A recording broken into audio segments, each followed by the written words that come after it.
Today we're talking about the Hammerfall bunker, one of the models in 40k with potentially unlimited damage output, but in reality it's going to be quite limited indeed.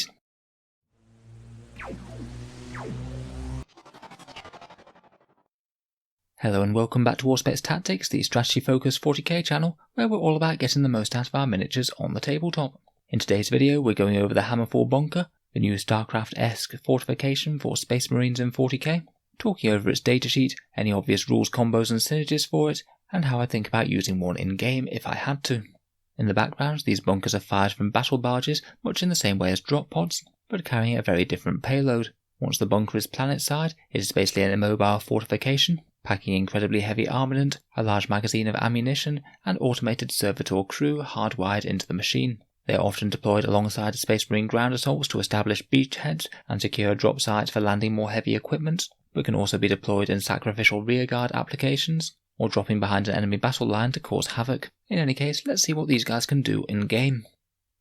So the Hammerfall bunker is a fortification choice for Codex Space Marines. It will cost you 175 points or 9 power. In terms of real world cost, I believe the kit is £35 at the moment from Games Workshop. In terms of army construction, it's very easy to include in Space Marine lists. You basically just need a fortification detachment, and that detachment can be taken for free command point wise, provided your warlord is Adeptus Astartes.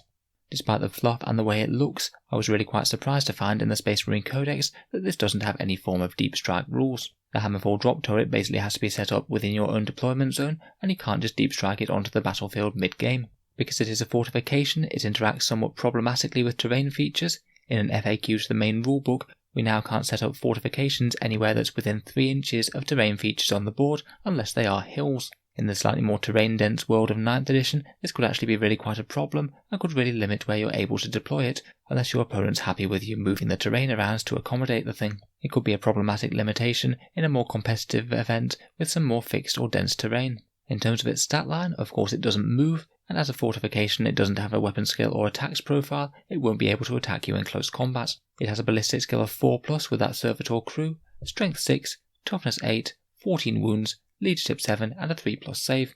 The fact that it is a fortification and therefore immobile is really quite a big weakness as well. As it's going to be sat in your deployment zone, it means that if your opponent really does want to be out of line of sight from it, then they're going to be able to get there, as you know that you can't move to just peek around the edges of ruins or things.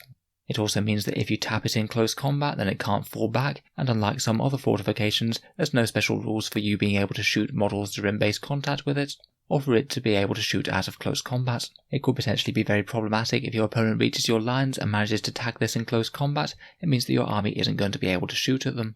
The profile is decently durable, with toughness 8 and 14 wounds, but the ballistic skill is a bit of a limitation as well. A 4+ ballistic skill isn't great at the best of times, and it does degrade when you're 7 wounds or less. It's only going to be hitting on 5s. It's not going to be able to have that much of an impact on the game when it's bracketed.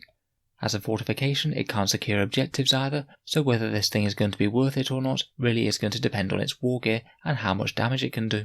First of all, it has the Hammerfall missile launcher, those enormous rockets on the top, which fires the aptly named Super Frag and Super Crack missiles. They're basically our standard missiles, firing 2 shots of them with +2 strength, so the Super Cracks are heavy 2, 72-inch range, strength 10, AP-2, damage D6, and the Super Frags are 2d6 shots and blast, strength 6, AP0, damage 1. I would bear in mind that you're typically going to be hitting on 4s with this thing, which does limit its damage dealing potential. Those Super Cracks, for example, are only going to average around about 1.5 wounds on an enemy tank per turn. To my mind, the real value of the thing comes from its heavy bolter and heavy flamer arrays. It doesn't just target one unit, but it targets literally every single unit within line of sight. The profile is just an uncomplicated one. It is literally just the profile of 1 heavy bolter or 1 heavy flamer, and not 2 as the model might suggest from looking at it. So it means that every single enemy unit within line of sight of this thing will be taking 3 heavy bolter shots, but they only hit on 4s. In general, I'd be very wary about taking the heavy flamers, as they only have 12-inch range and it's immobile, which means that you're basically not ever going to fire them unless your opponent deliberately runs models right up to it.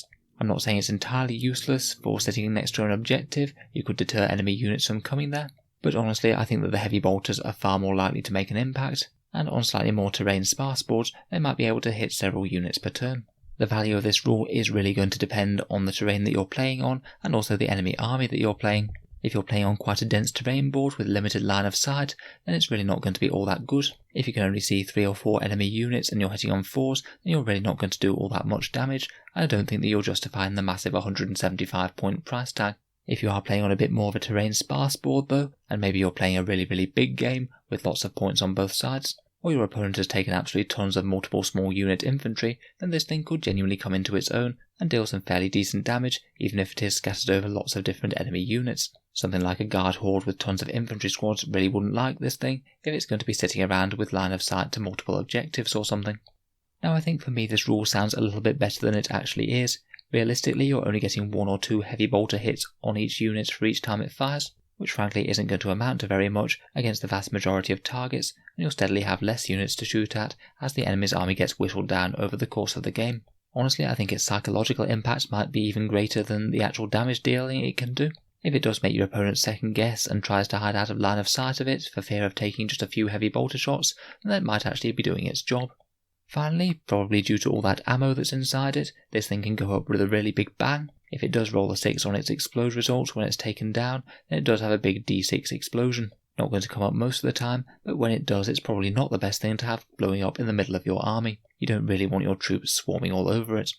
Finally, keywords wise, it has both the vehicle and building keyword. The fact that it's a vehicle is quite useful, as it does allow a few synergies within the codex. Overall though, this Hammerfall turret is something that you'll want to put down in your own deployment zone with good lines of sight and try and deal enough damage to justify its existence over the course of the game. So let's talk about a few buffs and synergies, where I do believe it both gains chapter tactics and combat doctrines, which can help it out a bit with a little bit of extra AP on turn 1. In terms of chapter tactics, I'd say potentially one of the best is the new Dark Angel's Grim Resolve, which happens whenever you remain stationary. This thing can do literally nothing but remain stationary, so you're going to be hitting on 3s with it. Certainly means it's a bit more viable damage output wise in a Dark Angel's army. Imperial Fists could have some good synergy with ignoring cover and the extra hits on 6s with heavy bolters. Iron Hands have a few nice vehicle synergies, as well as a 6+ feel no pain and slower degrading, both of which this thing will like. Salamanders and Master Artisans aren't terrible for the rerolls on the big missiles, and Raven Guard or Stealthy would have it at a 2+ armor save when it's at range. As it's not a core unit, character support is fairly limited. Probably the best options I'd say would be a Tech Marine for a bit of healing and also giving it +1 to hit. And if you happen to have a Librarian around, then trying to catch it in a Psychic Fortress bubble of 5+ invul saves isn't a bad idea either. The core codex stratagems for it are really limited. You can only use Armour of Contempt for a 5+ save against mortal wounds, which in itself isn't really the most efficient. In general, I would just let this thing do its own thing without spending too many CP on it. So let's talk a little bit about in-game use, and also some of the major strengths and weaknesses for the units.